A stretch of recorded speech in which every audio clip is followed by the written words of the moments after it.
Hey everyone, and welcome to another episode of the One Shiny Family Podcast. I'm your host, Hisuian. We are officially less than a month away from the release of Pokemon Brilliant Diamond and Shiny Pearl. This is absolutely crazy. The idea of a remake of one of my childhood games is finally coming out in less than a month. That's just insane. So, what else could we think could get revealed for what could possibly be the last trailer before the game's release? Well, I'm still very curious as to what Elka's gonna do with Pal Park in these remakes, because in the original Diamond and Pearl, Pal Park was there so that you can transfer your Pokemon up from Generation 3. Of course, if you have a DS or DS Lite, DSi cannot work with it because no GBA slot on it.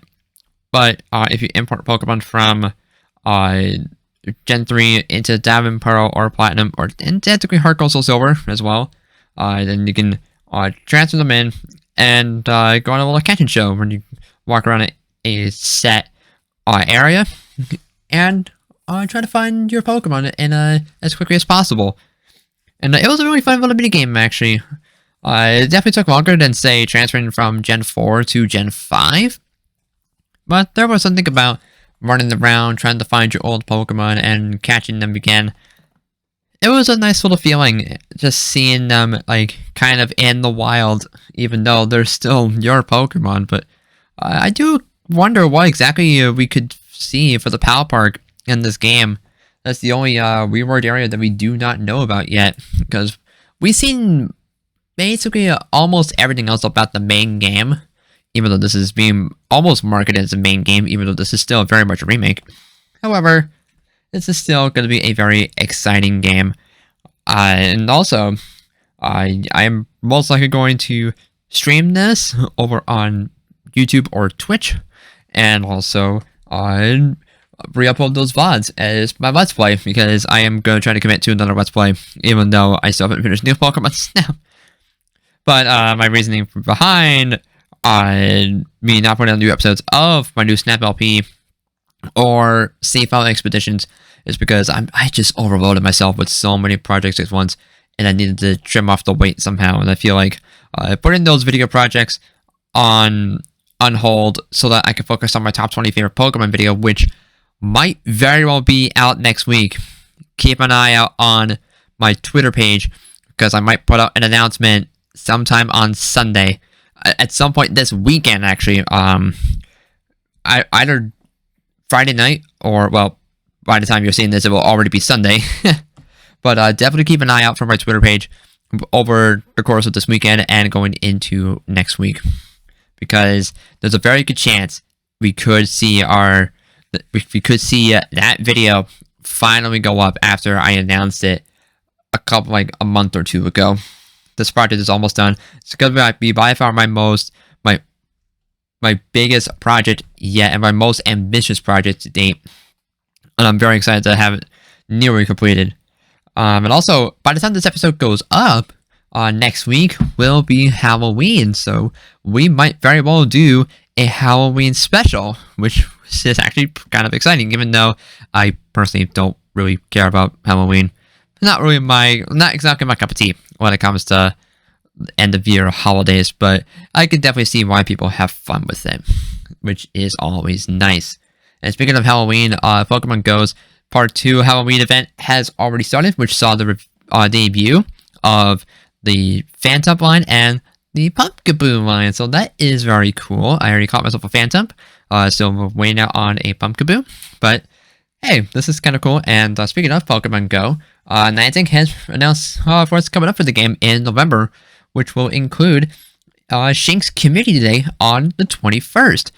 This is awesome because Luxray is one of my all-time favorite shinies, and but that does kind of sting at the same time, because I put so much effort in hunting Luxray twice, because I hunted Luxio for myself and I got Honey a shiny Shinx last summer, but now they're just gonna get like a bunch of them.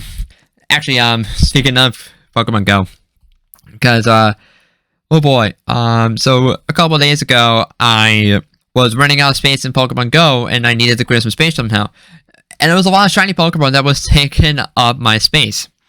So I was like, okay, so I'll probably just transfer my Kanto ones into Let's Go, and then move the rest that can't be moved into Let's Go into Pokemon Home.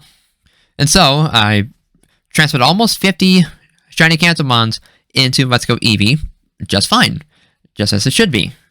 And by the way, my first time booting up Let's Go in months, and I had a random Blastoise in one of my Go Parks. So I tried out the catch mechanic in handheld mode, and I forgot just how much better it is in handheld mode, because you can actually just use gyro control or just move with the stick and press the A button to throw the Pokeball, which is so much better than the forced motion controls in TV mode. But regardless, so transferring Go stuff from Go into Let's Go, nice and easy. You can catch them all and Go Park, and then you can put them into Pokemon Home. But then, if you want to go directly from Pokemon Go to Pokemon Home, you still gotta deal with that stupid fucking cooldown. You know, despite all the negative feedback that's been going on with this feature for like about a year at this point, it's still in the game.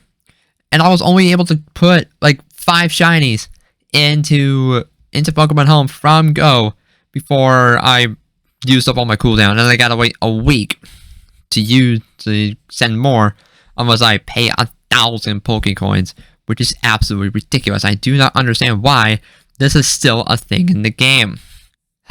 It's ridiculous. It is absolutely ridiculous. But hey, November's looking pretty solid for the game. Spotlight hours for Turn Swing, Chip Try, and Piplup are going to be coming up at the end of the month. And there's also going to be a celebration event for the launch of Brilliant Diamond and Shiny Pearl. So that is all very exciting.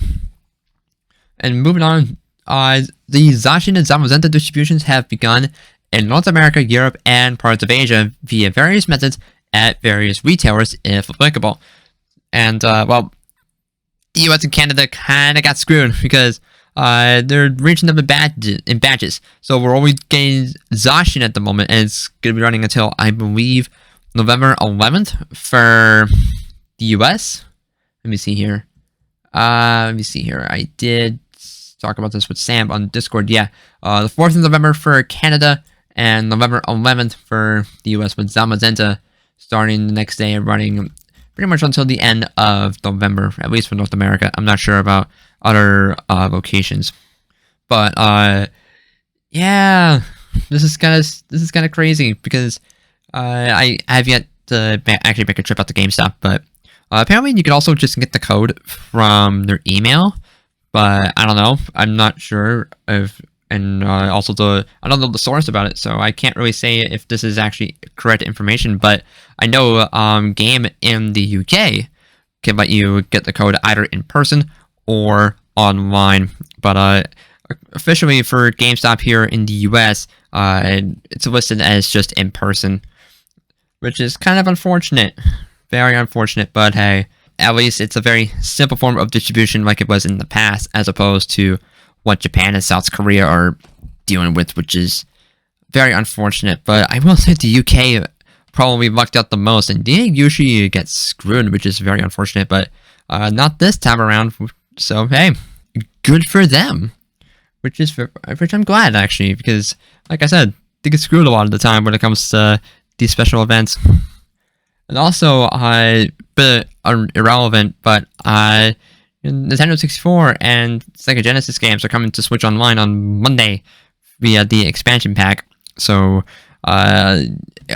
we gave our 2 cents about the pricing. It's too expensive, and I did say I'm just going to be upgrading anyway. But because of my nostalgia for the Nintendo 64, that doesn't mean that I can justify the price, because quite frankly, I can't. But hey, I'm still looking forward to playing N64 games on the go. Like, that's a big deal in itself, even though Mario 64 was in Super Mario 3D also, which has been delisted. Even though I came across quite a few copies of that game like a few weeks ago, which is kind of funny. But anyway, moving on from that, for Pokemon Journeys, oh my god, Ash can now finally use Mega Evolution, as he got the Lucario Knight in this episode, which also saw another second return for Karina. So this was actually a very exciting episode. It felt short, mainly because there was a lot going on throughout the course of the episode, but it was just really fun and a lot of action, and just seeing Ash and Lucario's bond being represented through Aura. It was really cool seeing the way Ash and Lucario connected and communicated via Aura.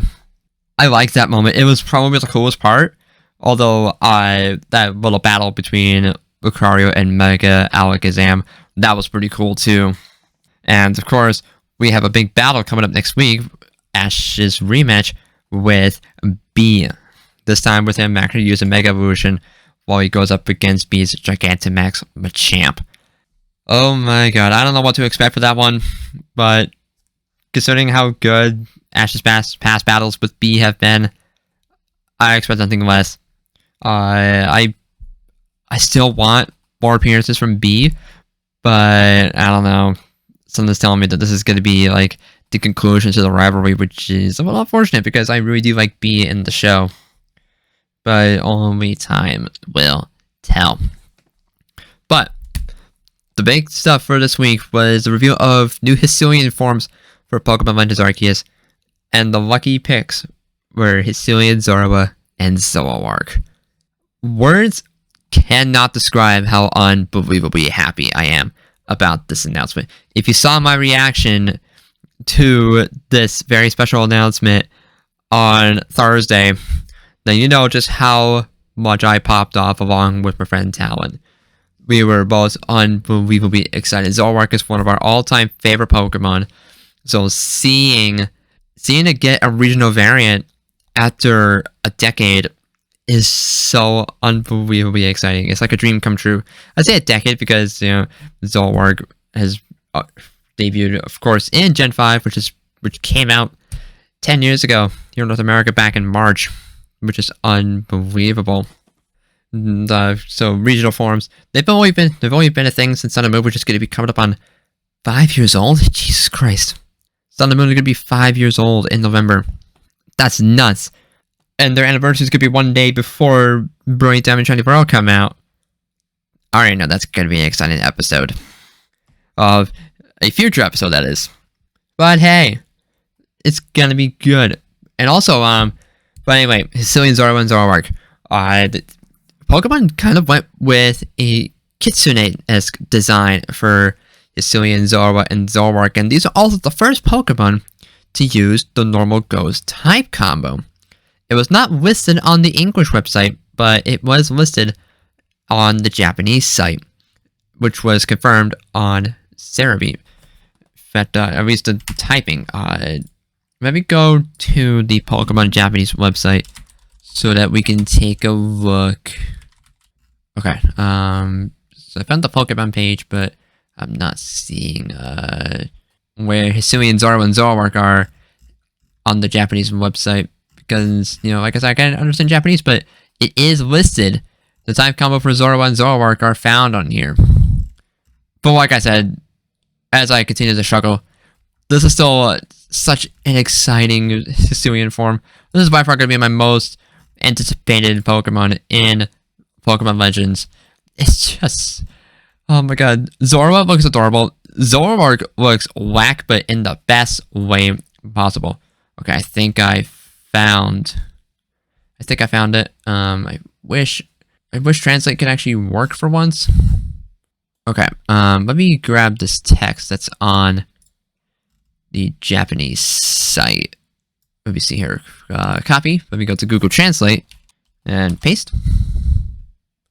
Yes, one of the text boxes on the Japanese site clearly states, if I, let's see here. So it says, even more surprising, these two seem to be normal ghost types.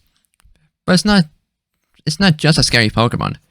This is Zoroark, who was worried that Zora would be in danger. Okay, so it's probably just transcribing what was said in the video. Because of the way the Japanese site has it set up, it's kind of like a message thread of this character with a link to tweet whatever this is, along with Professor Oak, which is kind of weird. Considering this is set in Sinnoh before it was even called Sinnoh. Maybe it's possible that it was Professor Oak that cleaned up the footage, because the initial video that was put out on Tuesday was it was unwatchable. You can barely hear the dialogue, and you couldn't see anything other than little snippets. But in itself, this was such a fantastic teaser, because it got everybody thinking as to what this mysterious Pokemon could be. Like, a lot of people were putting the pieces of the puzzle together and realizing that this could be Hisuian Zorua, which of course got revealed just a couple days later. This kind of gave me Galarian Ponyta vibes with its reveal. It's a very it's seized as a mysterious Pokemon, and over time, we got to see a very clear shot of what the Pokemon actually is. But we don't have any gameplay trailer. We don't have any gameplay footage of these forms yet, so we don't know what the description of these Pokemon are going to be like until we get official gameplay. Because all we saw was that CG trailer on Thursday. But, oh my god, these forms look freaking fantastic! I am so unbelievably excited. Like I said, Zoroark is one of my all-time favorite Pokemon. So, seeing it get it was like one of my most wanted regional forms, but I wasn't sure how likely it was going to be. But what do you know? Zorua and Zoroark are finally getting regional forms. I am beyond happy about this. I don't know how else I can describe this. Like, this is absolutely going to go onto my team in Legends. I don't care how late in the game it's going to be. It's going on my team no matter what. But, so, normal Ghost. Very interesting type combo, because it has only many immunities.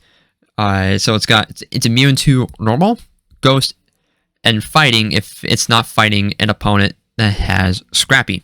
Of course, we don't even know if Legends are going to be having any abilities, because but every new Pokemon reveal we've gotten so far, the abilities were not listed. So maybe Legends doesn't have abilities, which is kind of interesting. I mean, considering this is an action RPG, maybe Game Freak can get away with it. Plus, Legends is not even going to be the VGC title. That's still going to be Sword and Shield. So they can probably get away with having no abilities, but but what I find kind of ironic is that Hisuian Zorua and Zoroark are weak to dark. It's their only weakness, and that's the type of their original Unobid forms, which is kind of ironic. This is not the first set of regional forms to be weak to their original form when it comes to types, because of course we got Alolan Vulpix being weak to Cantonian Vulpix, for example, Alolan Marowak being weak to Cantonian Marowak, the list goes on.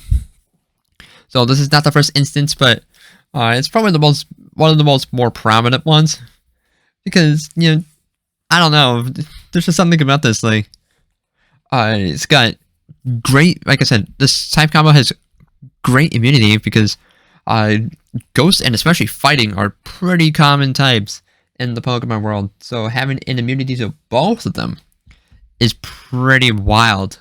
And you can actually do normal offensive Ghost type damage without being weak to the Ghost type, which is just, it's crazy. I absolutely love these Pokemon. And there's been so much art of Hisuian Zorua and Zoroark, as there is with pretty much any new Pokemon reveal. But a lot of people have already, like, taken to the idea of Alolan Vulpix and Hisuian Zorua being, like, best friends together, and my heart has immediately melted. It is so freaking adorable. I thought that they were going to be Ice type, you know, because, you know, where the video is taking place, it looks like it was in northern Hisui, which is the coldest part of the region. You know, so around the area of the Acuity Lakefront and Snowpoint City, at least, and modern Sinnoh. But so it looks like that part of Hisui is where we're going to be able to find Zorua and Zoroark. And there was actually something about Legends that caught my attention, but I didn't get to talk about this until today. That's the fact that, you know, I think we've already said in the past that this is an open world game. Turns out it's not.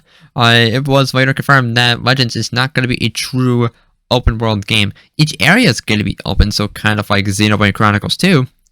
But looks like progression will still be a little bit linear. And honestly, I think I might, at first glance, I might actually prefer it because you're not getting yourself lost when trying to find a specific area of the region.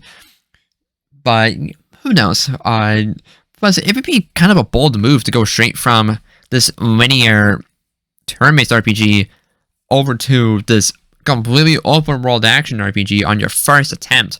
Maybe at some point with future iterations of Pokemon Legends, if we get future iterations of Legends, then we'll probably see a true open world. Like Legends is more of just testing the grounds for how a Pokemon action RPG would be like. And I hope that this sticks around, like the Pokemon Company can alternate between the two for main series games. Like, I do feel like Ilka is probably going to be here to stay for the turn-based RPGs, and they could probably be responsible for new turn-based RPGs going forward, while Game Freak's art team can assist in designing new Pokemon, while Ilka makes the rest of the game. While Game Freak can take the reins of switching over from turn-based games over to the action ones. And I think there's a lot of promise here, and I feel like Pokemon should tap into that potential because there's a lot that they can explore here. But of course, this is the first time we're getting a game like this, so who knows what kind of success Pokemon Legends will be. But considering how high demand was for this kind of game, it's clear that the people want this kind of game to be made. And that day is going to be coming soon in January. Of course, we got Brilliant Diamond Shiny Pearl next month, but I think the Legends, of course, just shaped it to be it's obviously going to be the bigger game from what we've seen so far. But I still cannot wait for this game. I cannot wait for both of these games. We're getting so much Sinnoh/Hisui content. It's gonna be amazing. But Hisuian Zorua and Zoroark, fantastic Pokemon, great design, and I cannot wait for this to happen. Like I can't believe it, man. Like, during my reaction video, I was holding my giant Zorua plush that I got from the Pokemon Center last weekend, and it was kind of like a way of wishing for a Zorua form to happen because so many people were brainstorming after the first teaser went out about the idea of Hisuian Zorua, because in the video, the character that was holding the camera was mistaking it for either Growlithe or Vulpix, but a lot of people were jumping the gun about it being Hisuian Arcanine. Granted, when I saw the thumbnails for reaction videos, I was like, maybe this is a teaser for Hisuian Arcanine.